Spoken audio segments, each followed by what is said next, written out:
اب ہم سے پوچھتے ہو الم نکن معکم، کیا ہم تمہارے ساتھ نہیں تھے؟ تمہارے دل ہمارے ساتھ نہیں تھے، جسم ہمارے ساتھ تھے. کہیں الم نکن معکم، کیا ہم تمہارے ساتھ نہیں تھے؟ قرآن کہتا ہے انہیں جواب دیا جائے گا کیا؟ قالوا بلا، ہاں ہاں تم ہمارے ساتھ تھے. اب مسلمان یہ مومنین جو ہے چارج شیٹ داخل کریں گے میدان محشر میں ان منافقین پر، 2 چارج لگائیں گے. قرآن کا نام ہے، نہیں کہا ہوں اپنی طرف سے، قرآن. یہ 2 چارج کیا ہوں گے جو مومنین صالحین منافقین پر لگائیں گے؟ قرآن کہتا ہے قالوا بلا، ہاں ہاں تم ہمارے ساتھ تھے. وَلَكِنَّكُمْ فَتَنْتُمْ أَنفُسَكُمْ، لیکن تم نے اپنے نفسوں کو خود مصیبت میں ڈالا. کیسے؟ پہلا چارج تربصتم، تم نے انتظار کیا. کس چیز کا انتظار کیا؟ مومنین کہہ رہے ہیں منافقین سے تربصتم، تمہارا پہلا جرم یہ ہے پیار تاریخی اور عذاب میں ہو کہ تم نے انتظار کیا.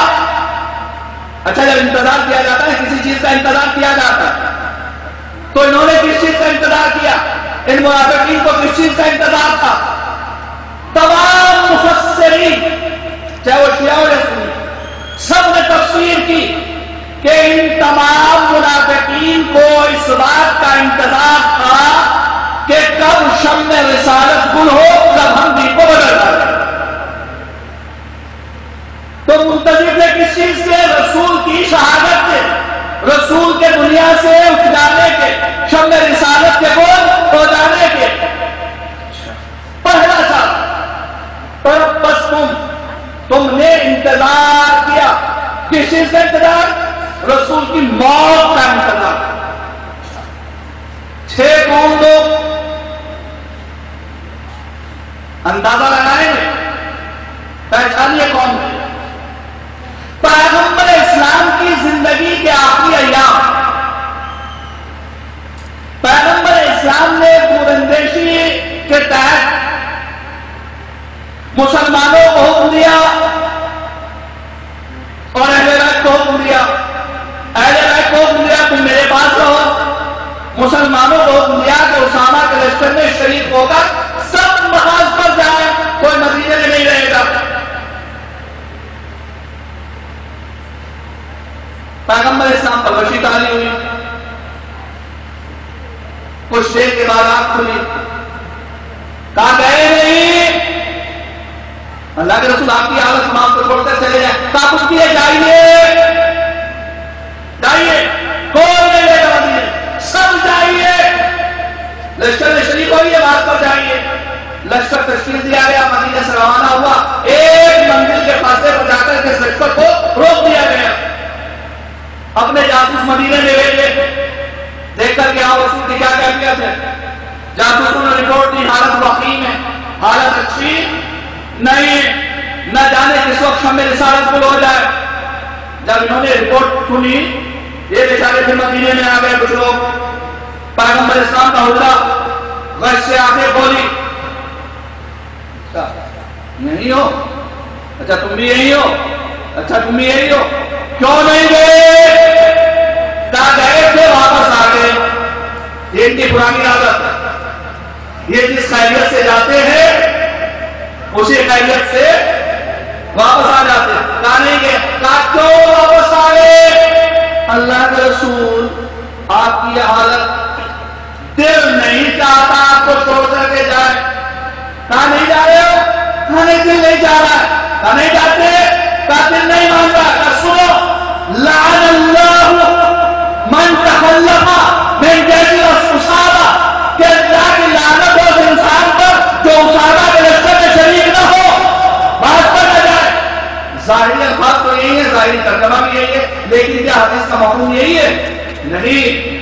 دیکھیے مفہوم سچویشن کے اکارڈنگ ہوتا ہے، سچویشن کو دیکھنا پڑتا ہے، کن حالات میں کن لوگوں سے کس وجہ سے بات کہی گئی.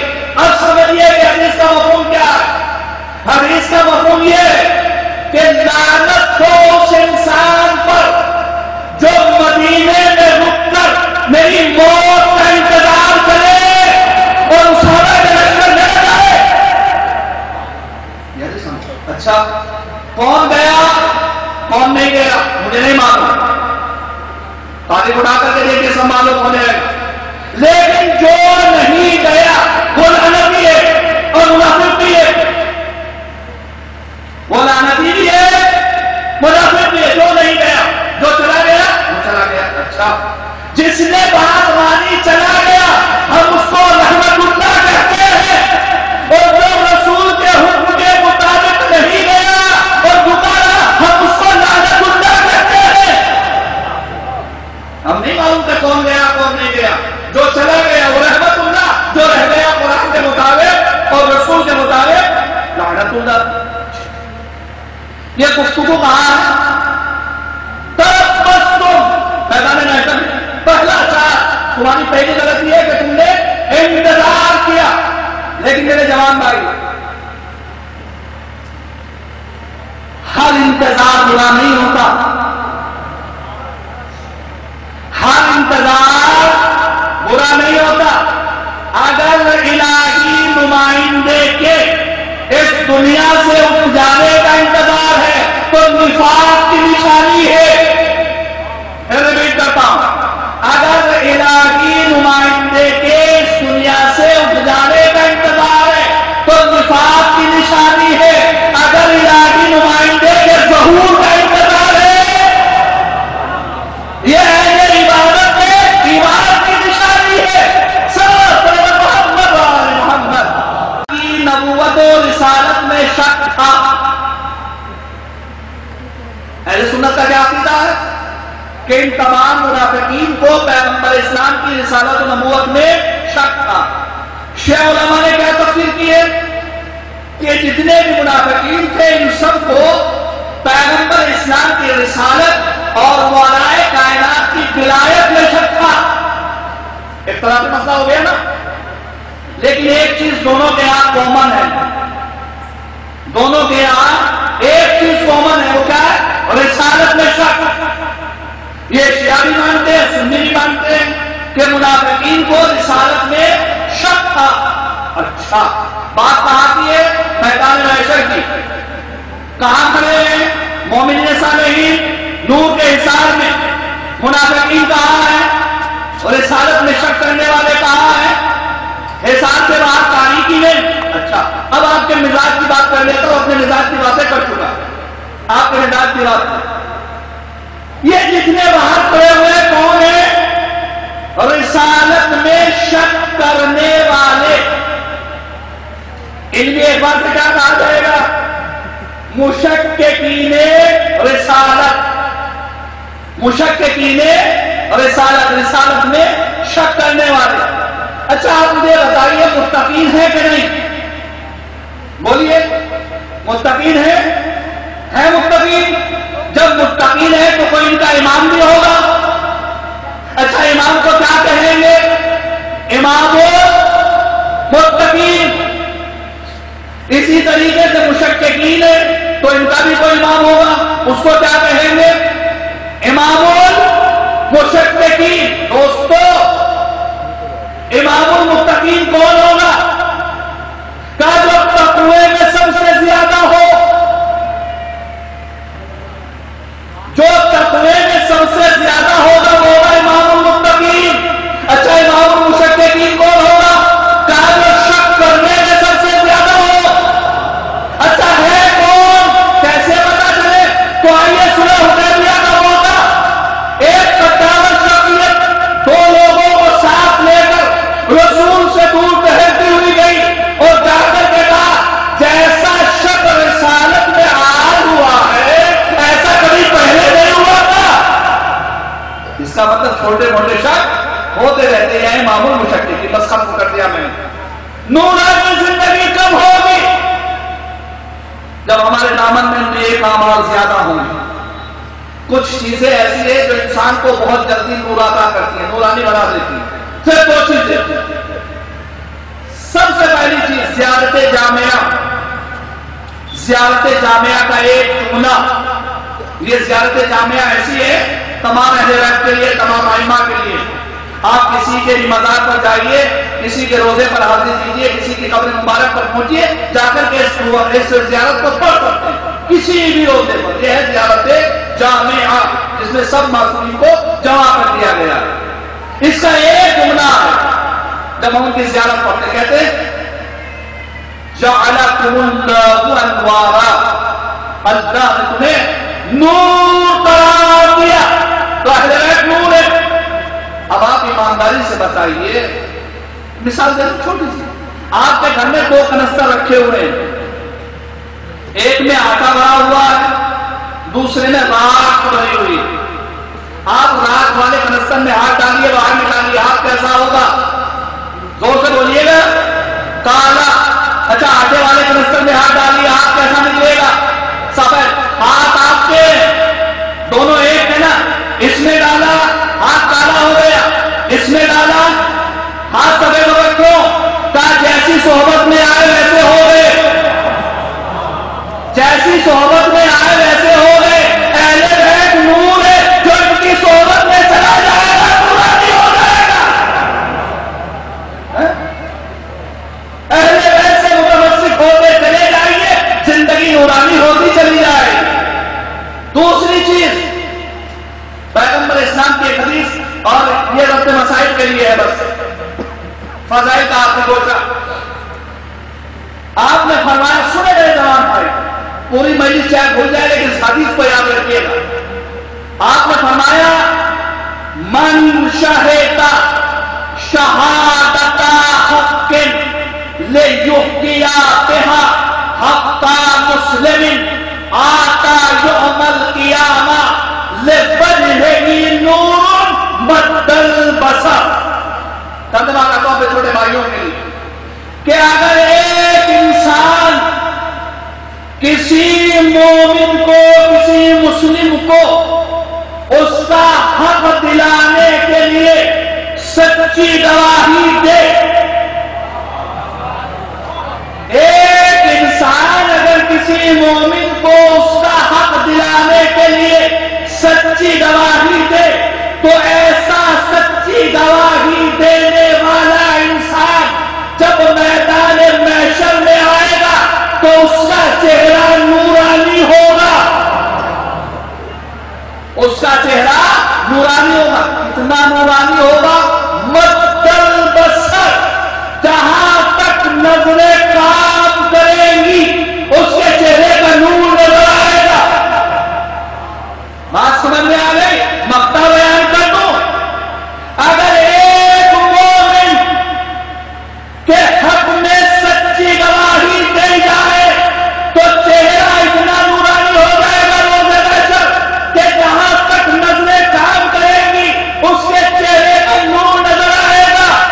تو دوستو انصاف سے بتائیے، پھر ان لوگوں کے چہرے کتنے نورانی ہوں گے جو کسی مومن کے نہیں بلکہ امیر المومنین کے حق کے ولایت کی گواہی اپنی ہر زبان سے بدلے دیتے ہیں۔ چلو پڑھے محمد وآل محمد۔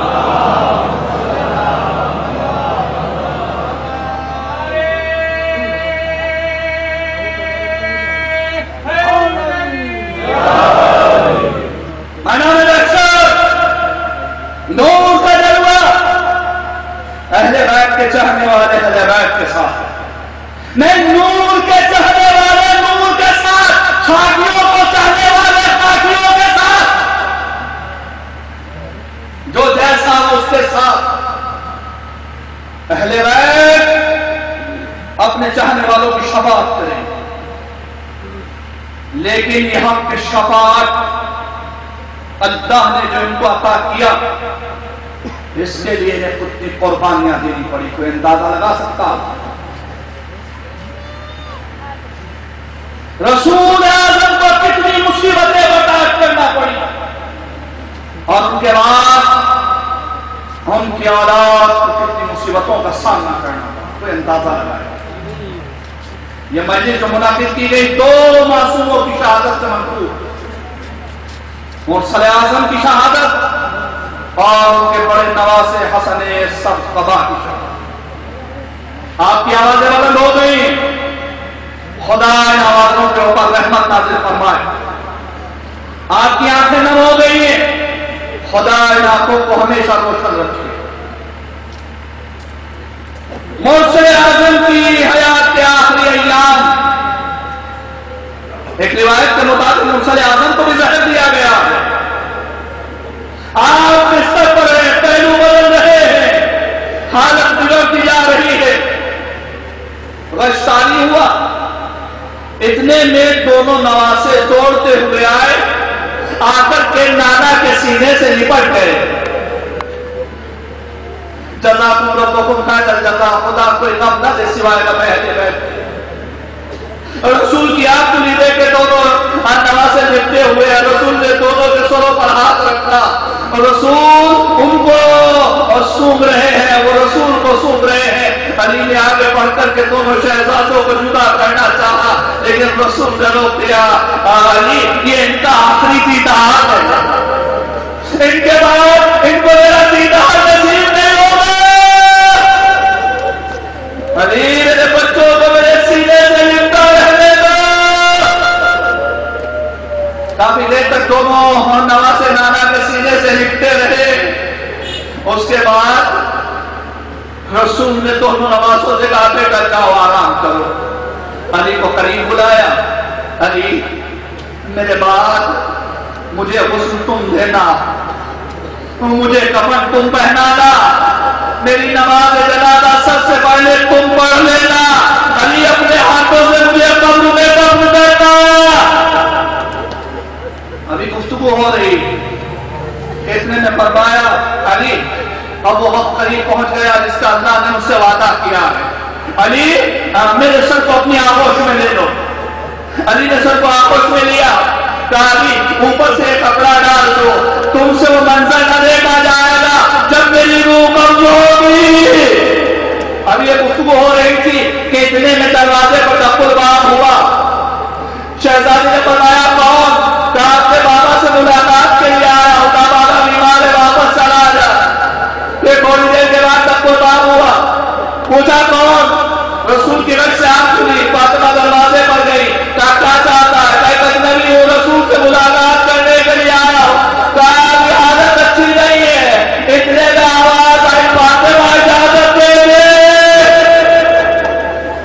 کہا بابا یہ کون ہے؟ کہا دیکھیے وہ ہے جسے کسی سے اجازت کی ضرورت نہیں ہے. بیٹا بڑے مضبوط ہے، یہ تیرے گھر کا شرف ہے کہ اجازت لے کر کے آئے.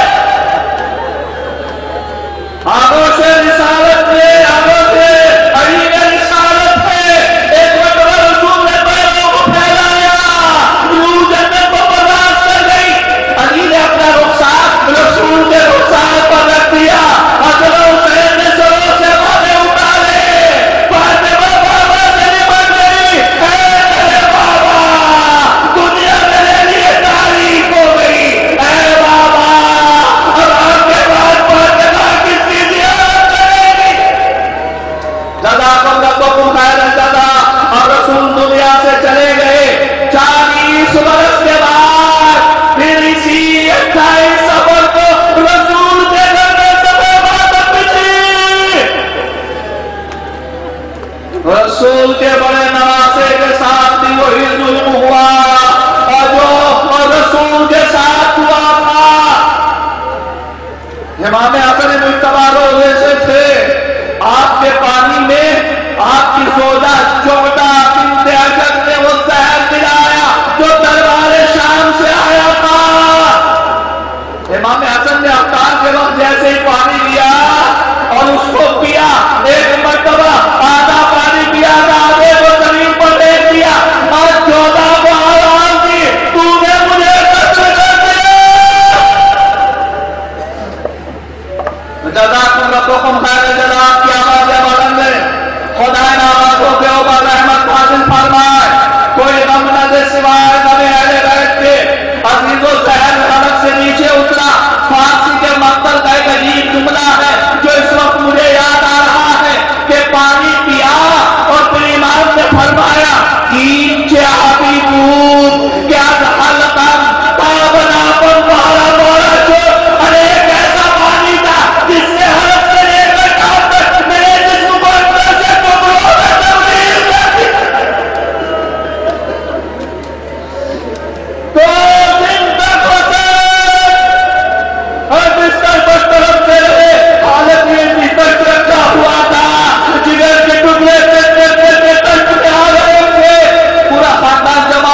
کہ حالت بدلتی گئی اور زیادہ حالت بدلی.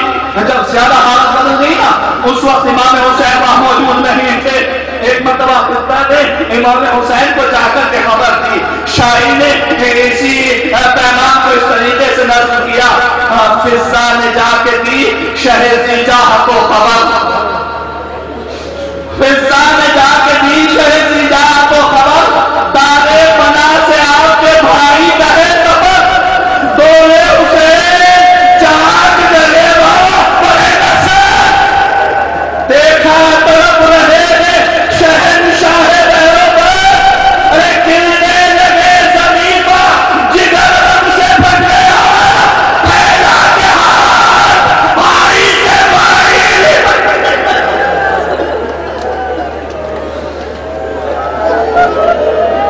حسن نے ہاتھ پھیلائے حسین نے دونوں ہاتھ حسن کی گردن میں ڈال دیے. اے بھیا یہ آپ کی بڑی مصیبت ہے. اس کے بعد اسران امامت امام حسین کے حوالے کیے. وصیت کرتے جاتے تھے اور امام حسین گریا کر رہے تھے. بھیا یہ آپ کی مصیبت حسین کی داغوں سے دیکھے. جب امام حسین کا گریا بڑھا نا تو امام حسن نے کہا بھیا میری مصیبت بہت بڑی ہے لیکن آپ کی